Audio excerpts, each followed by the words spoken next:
They said the mission was over. Then Ethan Hunt jumped out of a plane with his parachute on fire. This is Final Reckoning, not just a movie, but a war waged against gravity, water, and common sense. Tonight, we open the classified file and show you how they actually did it. Part 1. Fire in the Sky. Start with the headline no one believed. Tom Cruise set a world record for burning parachute jumps, leaping from a helicopter again and again, igniting the chute mid-air, then deploying a backup in freefall. Not a CG gag, a recorded stunt, for real. The goal? Hold a camera, show the burning canopy, and still survive the landing. One twist while aflame, and it's over. No one believed it at first. A rumor, they said. Another viral hoax, another deepfake clip. But then came the footage. The desert horizon, the whirring blades, the unmistakable grin of Tom Cruise, suited up, ready to leap into another chapter of his war against the impossible. The stunt was conceived for a behind-the-scenes sequence in a film that never made the final cut. Yet it became its own legend. Cruise's Burning Skies jump. Each time, he'd climb into a helicopter, climb to altitude, and fall, a controlled descent into chaos. As he dropped, he'd trigger a pyrotechnic charge to ignite the canopy, transforming the parachute into a flaming banner whipping in the wind. Then came the real test, cutting loose, free-falling through his own firestorm, deploying a reserve chute mere seconds from disaster. He did it once, then again, and again, 23 times in 3 days, each jump meticulously filmed from multiple angles, every scorch and spiral documented. The fireproof suit melted at the edges, the smoke singed his visor. Crew members watched from the ground, speechless, part admiration, part terror. Cruise wasn't chasing spectacle, he was chasing precision. The moment when danger becomes performance, when fear turns cinematic. Part 2, the drowned mission. Fire was only Act 1. The descent from the sky was just preparation for what came next, the depths. The underwater sequence began as a whisper in the production notes. Full submersion, practical capture. No CGI currents, no studio trickery, just physics, breath, and pressure.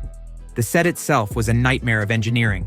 A replica submarine interior suspended inside a rotating tank the size of an aircraft hangar. The gimbal could spin 100 tons of water on command, rolling the hull as though struck by an unseen torpedo. Lights dimmed, alarms howled, and then silence as everything tilted.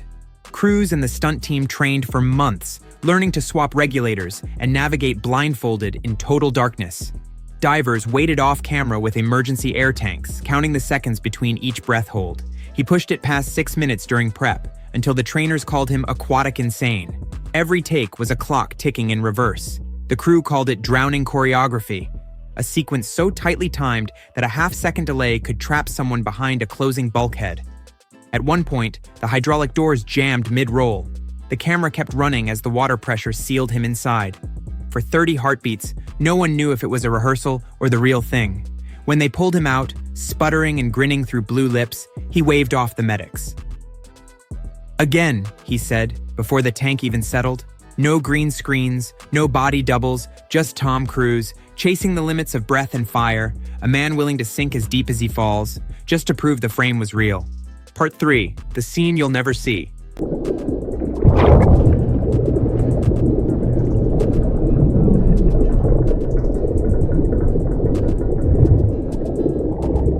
There was a deleted beat, a moment the audience never saw.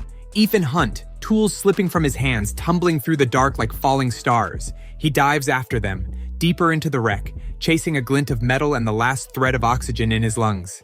It's the kind of scene McQuarrie lives for. Precision, desperation, silence you can feel in your teeth. They shot it across 2 nights. Cruise insisted on doing it without a mask, bare-faced in freezing water, trusting his muscle memory to find the exit blind. The camera drifted behind him like a ghost, tracking bubbles and heartbeat. In the edit bay, the sequence was stunning, haunting, but it slowed the pulse. The pacing faltered by a fraction. That fraction is fatal, so McQuarrie cut it. No sentiment, no director's commentary tease, just gone. He later said, "The film already had the breath we needed. One more gasp would have drowned it." That's the mission method. Risk everything to capture the impossible, then strip it to the bone until only momentum remains. Shoot the miracle, then have the nerve to let it burn.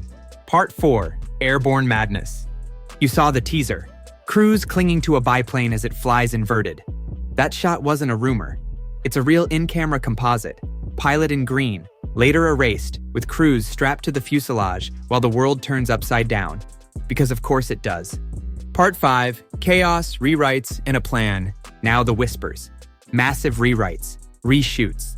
A story that bends from high-concept techno-thriller into Clancy-grade spy warfare. Some insiders blame shifting schedules, strike delays, even set malfunctions. Others say the team just kept chasing a better idea. The truth sits between. Cruise and Macquarie iterate like engineers. Design, test, break, rebuild, until the scene wins. And if that means months of extra work, so be it. Part 6, the numbers and the noise. Did the gamble pay off? Critically, jaw-dropping craft. Financially, a fight. A heavyweight budget battling a soft market. A premiere blitz from Tokyo to Cannes. A digital drop within weeks to catch the wave. The conversation got loud. Hits, misses. Is blockbuster gravity broken? But one fact survived the noise. People showed up for real stunts done by real humans.